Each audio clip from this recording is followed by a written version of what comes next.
2025 1446 ہجری کے قربانی کے مسائل چل رہے ہیں. قربانی کے مسائل سننا چاہتے ہیں تو یہیں سے ڈائریکٹ دیکھ لیا کریں.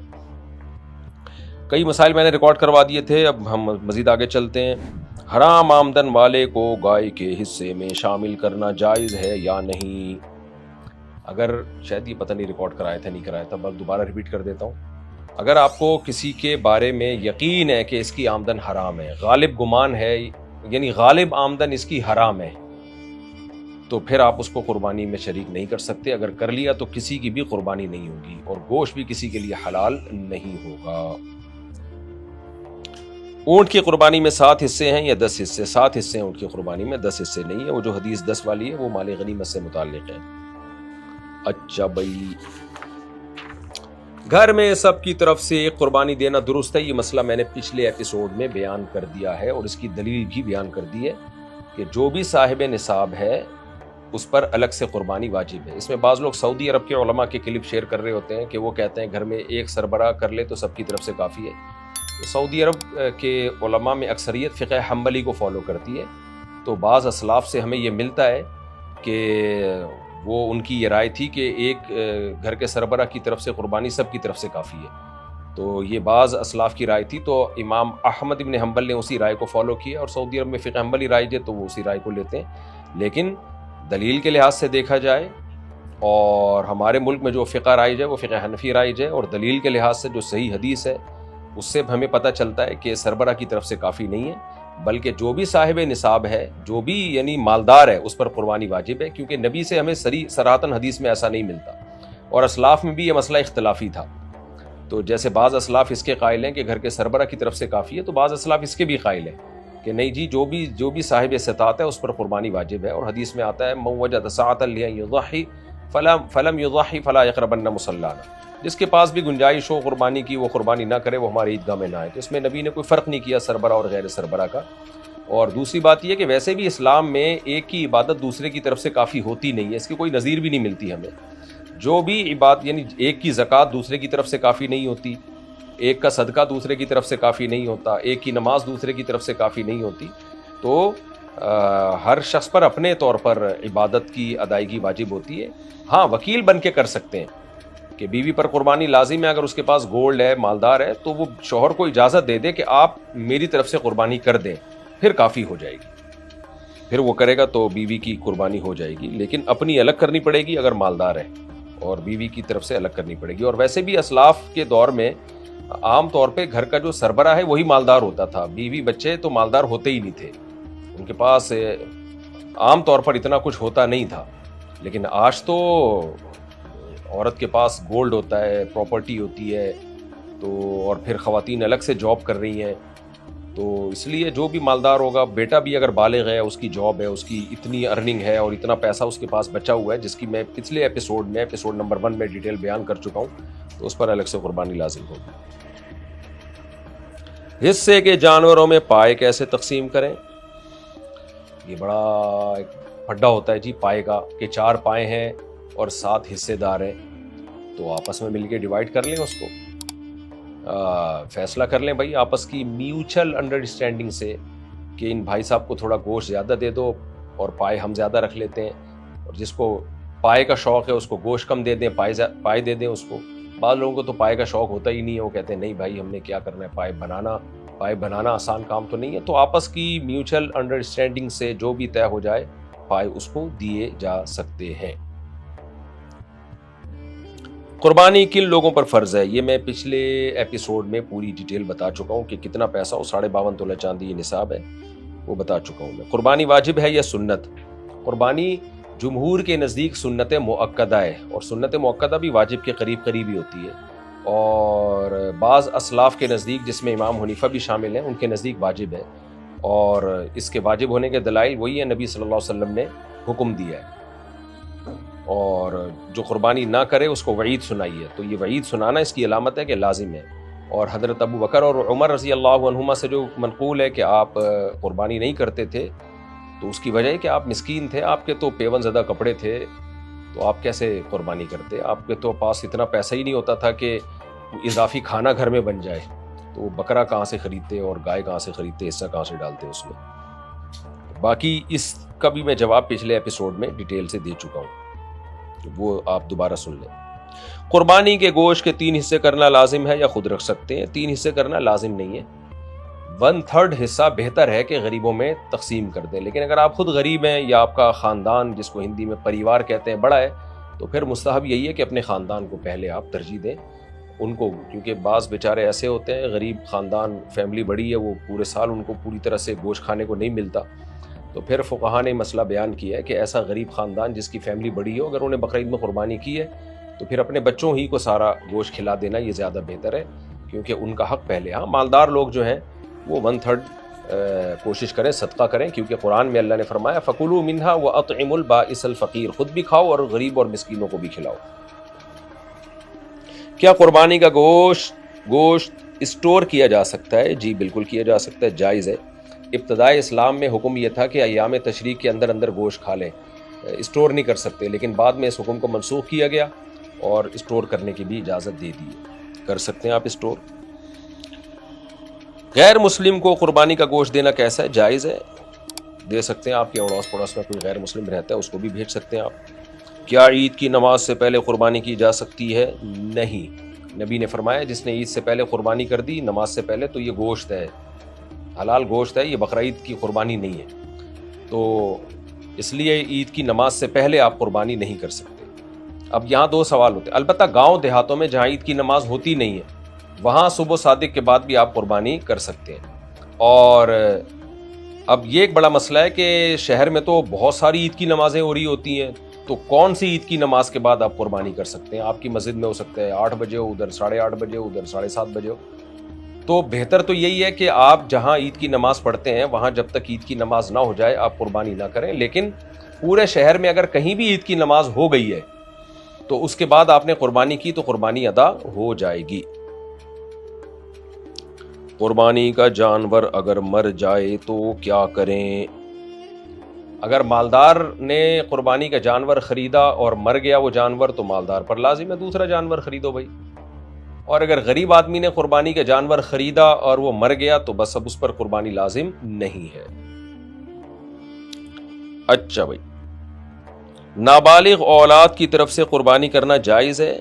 دیکھیں نابالغ اولاد کی طرف سے جب ہم قربانی کرتے ہیں تو وہ ہوتی بالغ لوگوں کی طرف سے ہی، جیسے باپ کہتا ہے میں نے ان 3 بچوں کی طرف سے کر رہا ہوں، تو ہوتا وہ باپ کی طرف سے ہی ہے، بس وہ ایک الفاظ ہوتے ہیں کہ ان 3 بچوں کو بھی ہم گویا ثواب میں شریک کر رہے ہیں، تو ورنہ نابالغ کی طرف سے نہیں ہوتی بالغ کی طرف سے ہی ہے قربانی۔ بھینس کی قربانی سے متعلق ضروری پیغام تو آپ نے ایسے لکھا ہے جیسے کوئی انڈیا کو آپ پیغام دینا چاہ رہے ہیں یا کوئی یونائٹڈ نیشن کی طرف سے کوئی پیغام آیا نیا۔ یوں کہیں کہ بھینس کی قربانی کیوں جائز ہے؟ بھینس کی قربانی جائز ہے، اس پر امت کا اجماع رہا ہے، اب بعض اہل حدیث حضرات نے اس میں اختلاف کیا، لیکن ماضی کے جو اہل حدیث ملتے ہیں وہ بھی جائز سمجھتے تھے، ماضی میں جو اہل حدیث تھے تو ان کی کتابوں میں بھی اس کا جواز لکھا ہے، اس کے جواز پر اجماع ہے، اور اجماع کی وجہ کیا ہے، اس کی لاجک کیا ہے کہ بھینس کو گائے کی قسم میں داخل کیا گیا ہے۔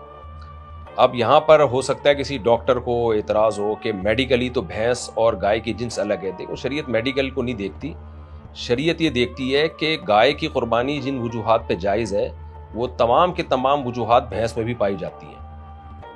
گائے دودھ دیتی ہے، گائے گھاس کھاتی ہے، جگالی کرتی ہے اور نسل کے لیے رکھا جاتا ہے اس کو، اور سب سے بڑی بات یہ کہ چوپایا ہے اور گھریلو ہے، یعنی پالتو جانور ہے، جنگلی نہیں ہے، تو بھینس میں بھی یہ ساری چیزیں گائے والی پائی جاتی ہیں۔ ٹھیک ہے اس کی ایک الگ نوعیت کی وجہ سے اس میں بہت ساری کوالٹی اس سے گائے سے الگ ہے، لیکن شریعت اتنی پیچیدگیوں میں نہیں جاتی، تو اہلی ہے، یعنی اہلی کا مطلب وحشی نہیں ہے، تبھی آپ دیکھیں جو جنگلی گائے ہے اس کی قربانی جائز نہیں ہے، جنگلی جانوروں کی قربانی نہیں ہوتی، تو اس لیے بھینس کو لاحق کیا گیا ہے گائے کے ساتھ، یعنی الگ سے اس کے لیے نس نہیں ہونی چاہیے، نس کی ضرورت نہیں ہے۔ گائے کی جواز کی جو دلائل ہیں تو بھینس کو گائے ہی کی قسم میں شرعی طور پر شامل کیا گیا ہے، تو ہمیشہ سے اس کی قربانی کو علماء فقہا جائز کہتے رہے ہیں، جاموس عربی میں کہتے ہیں بھینس کو، تو اس کے اب ٹھیک ہے بعض اہل حدیث نے اس میں اختلاف کیا ہے، وہ ان کا اپنی ذاتی رائے ہے، لیکن ایک مسئلے پر جب اجماع ہو جاتا ہے تو اس سے اختلاف کی پھر اجازت نہیں ہوتی، تو بھینس کی بھی جائز ہے، بھینسے کی بھی جائز ہے، جائز ہے۔ کیا عید کی نماز سے پہلے قربانی کی؟ یہ مسئلہ بتا دیا. قربانی کا مر جائے اگر یہ بتا دیا. قربانی کا جانور اگر چوری ہو جائے تو کیا کریں؟ چور کو پکڑیں. قربانی کا جانور اگر چوری ہو جائے تو سب سے پہلے چور کو پکڑیں. اور دوسری بات یہ کہ اگر مالدار کا جانور چوری ہوا ہے تو مالدار پہ لازم ہے دوسرا جانور خرید کے قربانی کرے. اور اگر غریب آدمی تھا اس نے شوق میں جانور خرید لیا اور جانور چوری ہو گیا تو بس وہ ویسے ہی اللہ اس کو قربانی کا ثواب دے دے گا. اس کی مرضی ہے دوبارہ خریدے تو ٹھیک ہے, نہیں خریدے تو بھی ثواب مل جائے گا اس کو. اس پر لازم نہیں ہے کہ دوبارہ خریدے. قربانی کے جانور میں عقیقہ کر سکتے ہیں؟ جی کر سکتے ہیں, لیکن عقیقے کا حصہ الگ سے ڈالنا پڑے گا آپ کو. یہ نہیں ہو سکتا کہ ایک ہی حصہ بقرعید کی قربانی کا بھی ہے اور اسی حصے میں عقیقے کی نیت بھی کر لیں. نہ ہاں, ایک گائے ہے اس میں ایک حصہ بقرعید کی قربانی کا اور ایک حصہ عقیقے کا, یا دو حصے عقیقے کے, یہ جائز ہے. قربانی کا جانور کیا لا کر اسے بعد میں بیچ سکتے ہیں؟ اس کا جواب یہ ہے کہ بیچ تو سکتے ہیں, لیکن بیچنے کے بعد کیا کریں گے؟ اگر مالدار آدمی نے قربانی کا جانور خریدا قربانی کی نیت سے, بعد میں اس کا خیال ہوا کہ چلو میں اس کو بیچ دیتا ہوں, تو بیچ سکتا ہے. جتنے کا بھی بکے تو, کم کا بکے زیادہ کا بکے, کوئی بات نہیں ہے. دوسرا جانور خرید لے کیونکہ قربانی اس پہ بہرحال واجب ہے, چاہے سستا جانور خریدے مہنگا جانور خریدے. البتہ بہتر یہ ہے کہ اگر اس نے وہ جانور مہنگا بیچا ہے تو پروفٹ کو صدقہ کر دے, بہتر یہ ہے. جیسے 1 لاکھ کی گائے خریدی یا بکرا خریدا اور بیچ دیا 1,20,000 میں, تو بہتر یہ ہے کہ 20,000 روپے صدقہ کرے. اگر یہی کام غریب آدمی نے کیا تو پھر بہتر نہیں ہے, بلکہ اس پر واجب ہے کہ وہ قیمت صدقہ کرے. وجہ کیا ہے کہ دیکھیں, مالدار آدمی پر پہلے سے قربانی لازم ہوتی ہے. وہ جب قربانی کا جانور خریدتا ہے تو خریدنے سے کچھ واجب نہیں ہوتی اس پہ الگ سے, اور نہ قربانی اس جانور ہی کی واجب ہوتی ہے. اس کو ہر وقت یہ رائٹ ہے یہ جانور بیچ دے دوسرا لے لے. لیکن جب غریب آدمی نے قربانی کا جانور قربانی کی نیت سے خریدا تو غریب پر واجب نہیں تھی قربانی, لیکن جب وہ قربانی کی نیت سے خریدے گا تو یہ بھی ایک طرح کی نظر ہے, منت ہے, گویا کہ اللہ میں نے اب یہ لازم کر لیا کہ میں یہ جانور تیری راہ میں قربان کروں گا. تو اب اس جانور پہ وہ پروفٹ نہیں کما سکتا. لہذا اگر اس نے 1 لاکھ کا جانور خریدا اور 1,10,000 کا بیچ دیا تو 10,000 روپے کا بہتر تو یہ ہے کہ وہ 10,000 روپے اس 1 لاکھ میں ملا کے اب 1,10,000 کا جانور خریدے, یا پھر وہ 10,000 روپے صدقہ کر دے. یعنی وہ 10,000 پروفٹ کے طور پہ یوز نہیں کر سکتا, کیونکہ اگر اس کو اجازت دے دی جائے کہ آپ 10,000 روپے استعمال کر سکتے ہیں تو اس کا مطلب یہ ہوا کہ آپ نے قربانی کے جانور پہ پروفٹ کمایا, حالانکہ وہ تو اللہ کے نام کر چکے تھے آپ, اب اس پہ پروفٹ نہیں کمایا جا سکتا. ہاں, اگر اس نے سستا بیچ دیا, لاس ہوا ہے اس کو, جیسے 1 لاکھ کا جانور 80,000 میں بیچا تو پھر اب 80,000 کا جانور خرید لے, اس کی قربانی کر لے, کیونکہ پروفٹ تو کوئی ہوا نہیں اس کو. لیکن اگر پروفٹ ہوگا تو اس پروفٹ کو سے بھی قربانی ہی کرنی پڑے گی یا اس کو صدقہ کرنا پڑے گا. لیکن امیر آدمی اگر جانور خریدتا ہے تو اس پر تو اس جانور خریدنے سے واجب نہیں ہوئی ہے, بلکہ پہلے سے ہی واجب تھی, تو اس پر تو جائز تھا کہ کوئی بھی جانور قربان کر دیتا. تو وہ اگر جانور بیچ دیتا ہے تو کوئی حرج نہیں ہے, لیکن بہتر نہیں ہے بہرحال.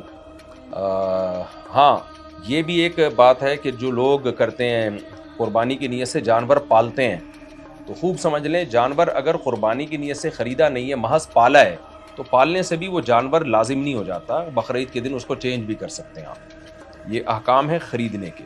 خلاصہ کیا نکلا؟ امیر آدمی اگر خریدے گا تو جیسے چاہے تصرف کرے, غریب جب خریدے گا تو پھر اس پر لازم ہوگا یہی جانور قربان کرے وہ. اور اگر پروفٹ رکھ کے بیچ دیا تو پروفٹ اصل پیسوں میں ملا کے نیا جانور لے یا پروفٹ کو صدقہ کر دے. کی عمر کتنی ہونی چاہیے؟ میرا خیال ہے سوال ریپیٹ ہوا ہے, پچھلے ایپیسوڈ میں ریکارڈ کروا چکا ہوں. 2 سال گائے اور بھینس اور اونٹ کے لیے 5 سال, گائے بھینس بیل کے لیے 2 سال, اور بکرا کے لیے 1 سال, اور دمبا اگر موٹا تازہ ہے تو 6 مہینے کا بھی چلے گا, ورنہ دمبا بھی 1 سال. کیا جس کے پاس سونا ہو کیا ان پر قربانی واجب ہے؟ جی, اگر 52.5 تولے چاندی کے برابر سونا ہے اور کچھ کیش اماؤنٹ بھی تھوڑی بہت ہے, جو کہ ہوتی ہی ہے لوگوں کے پاس, تو واجب ہوگی. لیکن اس میں سے قرضے اور مہینے کے خرچے ورچے مائنس کر کے, جو پچھلے ایپیسوڈ میں اس کا جواب بھی میں ڈیٹیل سے دے چکا ہوں. کان, دم یا سینگ کٹے ہوئے جانور کی قربانی بتایا جا چکا ہے. آدھا یا آدھے سے زیادہ کان کٹا ہوا ہے تو قربانی نہیں ہوگی. دم آدھی یا آدھی سے زیادہ کٹی ہوئی ہے تو قربانی نہیں ہوگی. سینگ جتنا بھی کٹا ہوا وہ قربانی ہوتی ہے, لیکن اگر جڑ سے اکھڑا ہوا ہے اور اتنا اکھڑا ہے کہ زخم اس کے دماغ تک پہنچ گئے تو بھی قربانی نہیں ہوگی. ادروائز سینگ بالکل جڑ سے نہ ہو تو بھی ہو جاتی ہے قربانی. فکس ڈپازٹ رکھنے والوں پر قربانی واجب ہوگی؟ جی ہاں, حرام کام انہوں نے کیا, بینک میں فکس ڈپازٹ پہ پیسے رکھیں, لیکن پیسے تو انہی کے ہیں نا. ہاں جو اضافی سود آئے گا اس پہ قربانی نہیں ہوگی, بلکہ اس پہ تو قربانی جائز ہی نہیں ہے, حرام سے اللہ قربانی قبول نہیں کرتے. لیکن جو آپ کی اماؤنٹ اصل بینک میں پڑی ہوئی ہے وہ اگر 52.5 تولہ چاندی کے برابر ہے تو پھر لازم ہے. قربانی اور زکوٰۃ کے نصاب میں کیا فرق ہے؟ زکوٰۃ کے نصاب میں 4 چیزیں دیکھی جاتی ہیں: سونا, چاندی, مال تجارت, نقدی. جبکہ قربانی کے نصاب میں 5 چیزیں دیکھی جاتی ہیں: سونا, چاندی, مال تجارت, نقدی اور اضافی سامان جو پورے سال استعمال ہی نہیں ہوتا, چاہے پلاٹ کی شکل میں ہو, گھر کی شکل میں ہو, نہ وہ گھر کرائے پہ دیا ہوا ہے بس ویسے ہی پڑا ہوا ہے, یا ڈنر سیٹ ہے پورے سال استعمال ہی نہیں ہوتا. تو ان سب چیزوں کی ویلیو لگا کے 52.5 تولہ چاندی کے اگر برابر ہیں تو قرضے مرضے مائنس کیے جائیں گے اور ضروری خرچے بھی مائنس کیے جائیں گے, تو اس پہ قربانی واجب ہوگی. زکوٰۃ میں تو سال گزرنا ضروری ہے, اس میں سال گزرنا ضروری نہیں ہے, اور زکوٰۃ میں صرف قرض مائنس کیے جاتے ہیں, جبکہ قربانی کے نصاب میں آپ جو گھر کا راشن جو اس مہینے آئے گا وہ ضروری خرچے بھی مائنس کریں گے آپ. عقیقے کی وجہ سے قربانی چھوڑ سکتے ہیں؟ نہیں, عقیقہ سنت ہے لیکن قربانی واجب ہے, تو قربانی زیادہ اہم ہے بنسبت عقیقے کے. لنگڑے یا کاڑے جانور کی قربانی کا کیا حکم ہے؟ اگر اتنا لنگڑا جانور ہے کہ پاؤں زمین پہ رکھ کے چل ہی نہیں سکتا وہ, تو پھر اس کی قربانی جائز نہیں. لیکن اگر پاؤں میں لنگڑاہٹ ہے لیکن زمین پہ ٹکا دیتا ہے, چل لیتا ہے, تو جائز ہے اس کی قربانی. اور اسی طرح بالکل ہی بینائی اس جانور کی نہیں ہے تو قربانی نہیں ہوتی. حج قربانی بہتر یا کسی غریب کی شادی؟ حج جب فرض ہو جائے تو حج ہی کرنا پڑے گا, قربانی جب لازم ہو جائے تو قربانی ہی کرنی پڑے گی آپ کو. صدقہ خیرات ایک الگ حکم ہے, تو ایک حکم کی وجہ سے دوسرا حکم آپ چھوڑ نہیں سکتے. قرض لے کے قربانی کرنا کیسا ہے؟ جائز ہے, اگر آپ کو یقین ہے کہ آپ قرض ادا کر دیں گے, آپ کے پاس اتنی گنجائش ہے تو پھر کر سکتے ہیں آپ. اگر 70,000 کا موبائل لے سکتے ہوں تو کیا قربانی واجب ہے؟ دیکھیں, بقرعید کے دن 70,000 روپے کا, یعنی جو صاحب نصاب تھے آپ 52.5 تولہ چاندی, جو 1.5-2 لاکھ روپے کی رقم بنتی ہے, جس کی ڈیٹیل میں پچھلے ایپیسوڈ میں تفصیل سے بتا چکا ہوں, تو وہ کیش اماؤنٹ اگر آپ کے پاس ہے تو آپ پر قربانی لازم ہے. لیکن بقرعید آنے سے پہلے آپ نے اس کا کچھ خرید لیا, جیسے موبائل ہی خرید لیا استعمال کے لیے, پھر قربانی لازم نہیں ہے. بہت سے لوگ کہتے ہیں کہ جی آئی فون رکھا ہوا ہے 5 لاکھ کا, پیسے 1 روپیہ بھی نہیں ہے, لیکن آئی فون تو ہے نا اتنا مہنگا, قربانی کیوں واجب نہیں ہے؟ بھائی آئی فون پہ قربانی واجب نہیں ہوتی, قربانی سونے پہ, چاندی پہ, کیش اماؤنٹ پہ, ضرورت سے زائد سامان پہ اور تجارتی اموال پہ ہوتی ہے. آئی فون اگر بیچنے کے لیے خریدا ہے, خریدتے ہوئے ہی بیچنے کی نیت تھی آپ کی, تو پھر تو واجب ہوگی, کیونکہ تجارتی مال ہے. جیسے دکانوں میں مال پڑا ہوا ہوتا ہے موبائل کا, اب ان دکانداروں پہ قربانی واجب ہے, کیونکہ یہ سارا موبائل استعمال کے لیے نہیں, بیچنے کے لیے, جتنے بھی موبائل پڑے ہوئے ہیں سارے موبائل. لیکن اگر آپ نے پرسنل یوز کے لیے موبائل خریدا ہے تو پھر اس پہ قربانی واجب نہیں ہے, چاہے وہ کتنا ہی مہنگا کیوں نہ ہو, بشرطے کہ وہ استعمال میں آ رہا ہو. ہاں 1 سال ہو گیا وہ استعمال میں ہی نہیں آیا, لاکر میں پڑا ہوا ہے, پھر قربانی واجب ہے. لیکن اگر ایک چیز استعمال میں آ رہی ہے تو پھر شریعت اس میں یہ نہیں دیکھتی مہنگی ہے یا سستی, تو بس یوز میں آ رہی ہے تو اس پہ قربانی لازم نہیں ہے. اچھا بھائی, ایصال ثواب کے لیے قربانی کرنا کیسا ہے؟ جائز ہے جی, آپ اپنے مرحومین کی طرف سے بھی قربانی کر سکتے ہیں. کیا قربانی کا جانور خود ذبح کرنا ضروری ہے؟ نہیں جی, خود ذبح کرنا ضروری نہیں ہے, کسی سے بھی ذبح کروا سکتے ہیں. البتہ جو ذبح کرے مسلمان ہو یا اہل کتاب میں سے ہو. آج کل بعض لوگ مشرک ہوتے ہیں اور ان کے عقیدے ہی صحیح نہیں ہوتے, ان لوگوں سے قربانی کروا رہے ہوتے ہیں, تو وہ ٹھیک نہیں ہے. بہتر یہی ہے کہ خود حلال کریں جانور کو. باقی قصائی اگر مسلمان ہے تو اس سے بھی ذبح کرا سکتے ہیں, اور تکبیر کہنا ضروری ہے. قرض دار قربانی کر سکتا ہے؟ جی کر سکتا ہے, اگر اس کو یقین ہے کہ میں قربانی کر کے, ایسا نہیں ہوگا کہ میں لوگوں کا قرض پی جاؤں, تو پھر ادا کر سکتا ہے. لیکن اگر اس کو خطرہ ہے کہ میں نے قربانی کی تو قرض ادا کرنے کے قابل میں نہیں رہوں گا, پھر جائز نہیں ہے. کیا پلاٹ کے مالک پر قربانی واجب ہوگی؟ اگر پلاٹ استعمال میں ہے ہی نہیں, پورا سال پڑا ہے, کوئی اس کا کچھ بھی نہیں ہے, نہ بیچ, آپ اس کو گھر بنا رہے ہو نہ رینٹ پہ دیا ہوا ہے, تو پھر اس پہ بھی قربانی لازم ہے. اچھا بھائی, خراب تھن والے جانور کی قربانی, یہ بھی ہو چکا ہے. اگر گائے کے 2 تھن خراب ہیں تو قربانی نہیں ہوگی, 1 تھن خراب ہے تو ہو جائے گی. بکری کا 1 تھن بھی خراب ہو تو بھی قربانی نہیں ہوتی اس کی. حاملہ بکری یا حاملہ یعنی حمل والی گائے کی قربانی, جس کے پیٹ میں بچہ ہو, یہ بھی سوال بہت پوچھا جاتا ہے. تو اگر پریگننسی ہے کسی گائے کو یا بکری کو یا دمبی کو, اور اس کی ولادت کا وقت آ چکا ہے, یعنی بچہ بالکل بن کے تیار ہو گیا, ابھی ولادت ہونے والی ہے, پھر بہتر یہ ہے کہ ایسی جانور کی قربانی نہ کی جائے، بہتر ہے، جائز ہے لیکن بہتر یہی ہے کہ نہ کی جائے۔ اور اگر ایسا نہیں ہے، ولادت کا وقت ابھی نہیں آیا، تو پھر بلا کراہت جائز ہے، اس میں کوئی حرج نہیں ہے۔ باقی اگر ایسی جانور کی گائے کی قربانی کسی نے کر دی تو بچے کا کیا ہوگا؟ تو بچہ بعض فقہا کے نزدیک تو جانور جب آپ نے ذبح کر دیا تو وہ ذبح کرنا بچے کا بھی ذبح کرنا کہلائے گا، اور بچے کو الگ سے ذبح کرنا ضروری نہیں ہے، بلکہ بچے کا گوشت بھی آپ کھا سکتے ہیں اگر وہ مر گیا۔ لیکن احناف کے نزدیک یہ ہے کہ اس بچے کا ذبح کرنا بھی ضروری ہے، اگر وہ مر گیا تو آپ نہیں کھا سکتے، اس کو ذبح کرنا ضروری ہے۔ اور دیگر فقہا کی دلیل ہے زکوٰۃ الجنینی زکوٰۃ امہا، کہ بچے کا ذبح کرنا اس کی ماں کا ذبح کرنا ہی ہے۔ اس حدیث سے انہوں نے استدلال کیا ہے کہ بھئی جو ماں کو ذبح کر دیا تو بچہ بھی خود بخود ذبح ہی کہلائے گا۔ احناف چونکہ قرآن کو بہت زیادہ ویلیو دیتے ہیں، احناف کہتے ہیں کہ اللہ نے مردار کو حرام قرار دیا ہے، بغیر ذبح کیے ہوئے جانور کو حرام قرار دیا ہے، تو اس میں یہ بچہ بھی آتا ہے۔ بچے میں جب زندگی تھی اور اس کو ذبح نہیں کیا آپ نے اور مر گیا تو وہ مردار میں ہی داخل ہے۔ تو چونکہ حدیث خبر واحد ہے تو جب بھی وہ قرآن کے خلاف ہوتی ہے تو حناف اس حدیث میں تعویل کرتے ہیں، یہ اصول ہے فقہ کا۔ تو وہ یہ کہتے ہیں کہ بچے کو حدیث میں جو آتا ہے بچے کا ذبح کرنا، ماں کا ذبح کرنا بچے کا ذبح کرنا ہے، تو وہ کہتے ہیں کاف حرف تشبیہ یہاں محذوف ہے، زکوٰۃ الجنینی کا زکوٰۃ امہا، یعنی وہ دونوں سیم ہے۔ کیا مطلب؟ ان کو ذبح کرنے کا طریقہ سیم ہے، جیسے ماں کو آپ نے ذبح کیا ایسے ہی بچے کو ذبح کریں گے۔ تو اگرچہ یہ تعویل ہے حدیث میں، لیکن تعویل صرف عقل کی بیس پہ نہیں کی ہے، بلکہ قرآن میں چونکہ مردار کو حرام قرار دیا اللہ تعالیٰ نے، تو وہ بھی تو ایک جانور ہے۔ اختلافی مسئلہ ہے، جب اختلافی مسئلہ ہو تو اس میں ایک فقہ کو فالو کرنا چاہیے، دوسرے کو ملامت نہیں کرنی چاہیے۔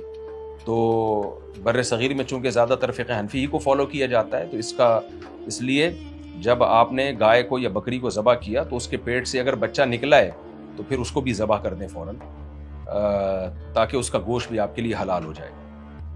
لیکن بہتر یہی ہے کہ جس گائے یا بکری کے بچہ جننے کا وقت آ جائے اس کو قربان نہ کیا جائے، جائز ہے بہرحال۔ دوسرا مسئلہ یہ ہے کہ لوگ یہ بہت پوچھتے ہیں کہ وہ معصوم گائے ہے بیچاری، معصوم بچہ ہے، اس کو کیوں ذبح کر دیا، اس کا کیا قصور ہے؟ تو دیکھیں، جو بچے کی ماں ہے وہ بھی کوئی کبیرہ گناہوں کی مرتکب نہیں ہے، معصوم تو وہ بھی ہے، تو اس کو کیوں ذبح کر رہے ہیں؟ تو معصوم تو دونوں ہی ہیں، ماں بھی اور بچہ بھی۔ فرق یہ ہے کہ اللہ نے ان کو ہمارے لیے مسخر کر دیا ہے، کیونکہ بچے کو آپ اگر ذبح نہیں کرو گے تو وہ کیسے پالو گے آپ اس کو ماں کے بغیر؟ اور وہ اکثر مر جاتا ہے وہ، تو یہ بہتر ہے کہ مرے بغیر کسی انسان کے کام آ جائے اور انسان اس کا گوشت کھا لے، یا آپ اس کو ذبح کر کے کسی کو بھی اس کا گوشت کھلا دیں، تو وہ آپ کی مرضی ہے۔ لیکن اس کو یہ کہنا کہ معصوم بچہ ہے، تو جانور بھی خود سارے معصوم ہی ہوتے ہیں، گناہ گار سب انسان ہی ہوتے ہیں، تبھی جانور کوئی بھی جہنم میں نہیں جائے گا، کیونکہ سارے معصوم ہی ہوتے ہیں۔ ایک مسئلہ یہ بھی پوچھا جاتا ہے جو بالکل اب آخری مسئلہ میں بیان کر رہا ہوں، قربانی کا جانور اگر گم جائے پھر کیا ہوگا؟ آپ نے جانور خریدا، بھاگ گیا، گم ہو گیا، تو اگر بقرعید گزرنے سے 3 دن گزرنے سے پہلے مل گیا تو آسان جواب ہے، ذبح کر لیں بھائی۔ لیکن اگر گم گیا، نہیں ملا، اور چوتھے دن جا کے مل رہا ہے، 5ویں دن جا کے مل رہا ہے، تو اگر آپ نے ان 3 دنوں کے اندر کوئی دوسرا جانور ذبح کر دیا تھا تو آپ کی قربانی ہو گئی۔ اب چوتھے دن یہ گائے یا بکری آپ کو ملی ہے یا چوری ہو گئی تھی، واپس نکلوا لی آپ نے، تو آپ جو چاہیں کریں اس کا، اب یہ آپ کی گائے ہے، آپ اس کو بیچ کے پیسے کھا جائیں، آپ ذبح کر کے گوشت کھا جائیں، جو مرضی کریں، کیونکہ آپ اس کو آلٹرنیٹ قربانی کر چکے ہیں۔ لیکن اگر آپ نے قربانی نہیں کی تھی ان 3 دنوں میں کہ میرے پاس تو جتنے پیسے تھے، میں نے تو گائے لے کر آیا، بیل لے کر آیا، بھاگ گئی، تو میرا کیا قصور ہے؟ تو اگر وہ چوتھے دن بیل یا گائے آپ کو مل جاتی ہے تو پھر آپ کو وہ گائے صدقہ کرنی پڑے گی۔ اب آپ کی مرضی، پوری گائے اٹھا کے صدقہ کر دیں، چاہے ذبح کر کے اس کا گوشت صدقہ کر دیں، اب آپ وہ کھا نہیں سکتے، کیونکہ اب وہ قربانی قضا ہو گئی ہے۔ قضا میں پھر یہی ہے کہ وہ گوشت صدقہ کیا جاتا ہے، اس میں پھر کھا نہیں سکتے آپ اس کو، کیونکہ یہ کھانے کی اجازت دینا یہ بقرعید کے 3 دنوں کے ساتھ خاص ہے، کیونکہ اللہ کی طرف سے اس میں ہمارے لیے ضیافت ہے۔ یہ مسائل ہیں، یہ میں نے 2 ایپیسوڈ ریکارڈ کروائے ہیں قربانی سے متعلق، ان کو زیادہ سے زیادہ آپ شیئر کریں، پھیلائیں، تاکہ لوگ قربانی کے مسائل سے آگاہ ہوں۔ اللہ تعالیٰ ہماری قربانیوں کو قبول فرمائے۔ اسی طرح کے ایک ایپیسوڈ انشاءاللہ میں حج سے متعلق مسائل پر بھی جلد سے جلد ریکارڈ کرواؤں گا۔ جزاکم اللہ احسن الجزاء۔